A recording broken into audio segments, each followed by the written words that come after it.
This LinkedIn post generated over 1.9 million views. I used a copywriting framework that is very useful and that I will teach you. And I also used an infographic in order to show the point of my text with a simple image that tells 1,000 words. So in this video, I'm going to show you exactly how I wrote this LinkedIn post with the copywriting framework, so you will be able to reuse it in order to write your posts. I will break down how I wrote the post and also how I designed the infographic. So let's start now with the text. As you can see, it all starts with the hook. So the hook is the first sentence and also the second sentence of your LinkedIn post. And you need to first target your audience in the hook, trigger curiosity so people want to click view more, and also it needs to tell the reader what the post is going to be about. So this hook does the three jobs. As you can see, the hook is this mistake is killing your marketing strategy as well as your motivation and revenue. So that's the second part of the hook. Here it's tailored for people who are interested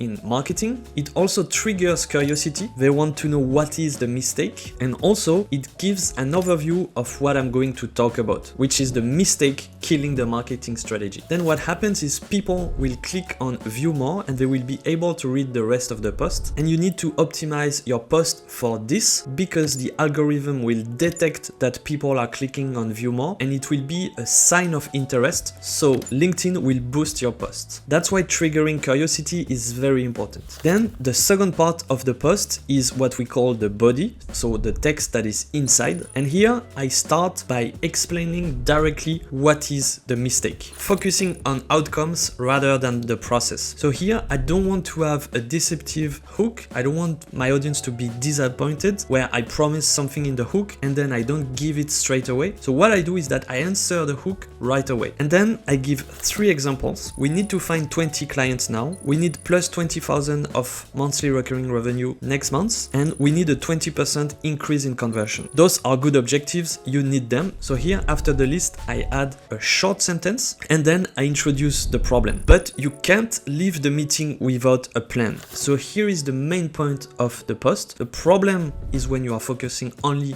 on the outcome. And here I introduce the fact that you need a plan to achieve those objectives. Then I add another list. Without a proper plan, you will test all the latest hacks, try new tactics all the time, forget you try them, try again. And here you're starting to understand the copywriting framework that I'm using. This copywriting framework is called Problem Agitate Solution, PAS. So as you can see on the hook, I first show the problem, then I agitate it. Agitating means showing the symptoms, showing the side problems, and the consequences of the main problem. So basically, you are agitating the problem to make it even more painful, so the audience will be interested to learn more about your solution. And this is the framework that I've used for this post. So then I keep going with this agitation. As you can see, I even add a sentence where I say, you will get to a point where you are so confused that you don't know what's wrong. Is it the offer? Is it the messaging? Is it the weather? I also add a bit of humor at the end of the sentence. And then I include my solution. This is the last step of the PAS framework, problem agitate, and then you position your offer or your expertise as the solution to the problem. This is why this is so powerful. And then I give 4 actionable pieces of advice in order to help my audience. So this is the solution. Analyze the objectives, map all the steps, plan the execution, track, stay in control. And I finish with a call to action, which is to follow me in order to get more marketing tips. So this way, when people read my post, they know that they can follow me if they want more marketing tips. By the way, if you like this video, you can make sure to subscribe, like it, and even comment on this video if you really want to help me and show it to other people. So as you can see, the post is quite long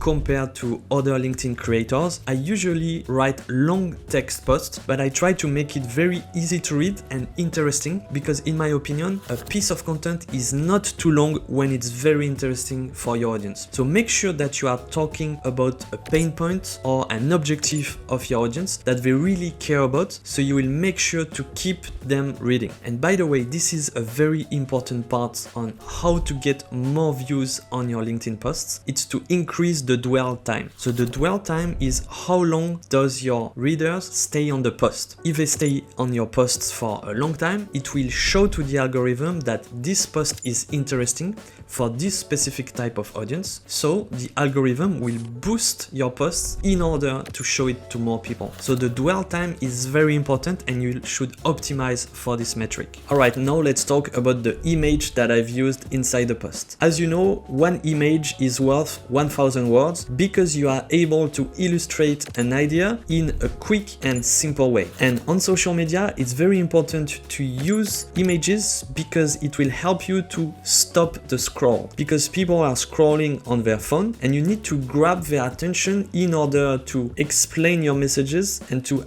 have at least the chance to talk to them directly. So I've used this image in order to grab their attention, but also explain what I said inside the post. So as you can see on the left, there is a first rectangle and it says you don't need to find 20 clients. It's overwhelming and stressful. And on the right, I included what they should do instead. You need to build a landing page, send 600 people to the page, get a 10% demo rate, convert 33% of demos into clients, and find 20 clients. So here what I did is that I took the first rectangle, which is find 20 clients. I cut it into several steps. So now instead of having a broad objective without a plan, the audience has a step-by-step process in order to acquire those 20 clients. So why did it work so well? Well, first, as I said, it's visual, so it's attracting the eyes and people stop the scroll in order to read it. The information is visually packaged in the right way. Second, it's actionable because people who read this post can save the image or even screenshot it and reuse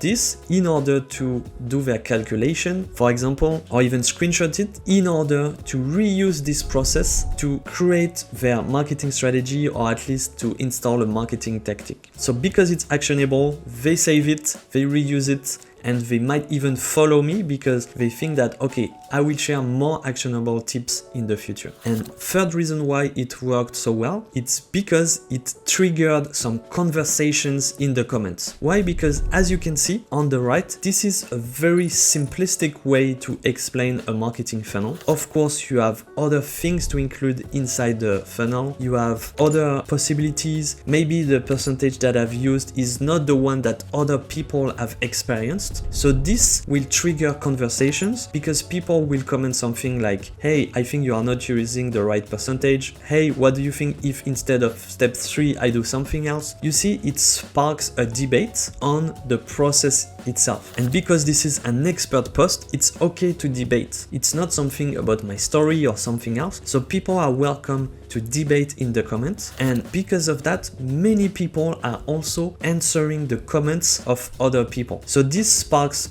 general conversations. And this is how the post got so much engagement. And also, as you can see, it got 340 reposts. So that means that people found it valuable and they thought that if they share this with their network, they will be useful for their network. So as a recap, the image will help you to grab attention, to package the information visually and in a fast way, to give actionable pieces of advice, and also to spark debates in the comments. So this is how I got over 1.9 million views on this LinkedIn post. And if you want to learn more on how to write LinkedIn posts like this one, you can have a look at a link that is inside the description and you will learn more about my course that teaches you how to do B2B content on LinkedIn, but also on your newsletter and on YouTube. So what you should do now is to write a LinkedIn post with the PAS framework, Problem Agitate Solution, and to design an infographic on Canva in order to attach it to your LinkedIn post and generate more impressions for your LinkedIn growth. And I will see you in the next video. Make sure to subscribe to receive it.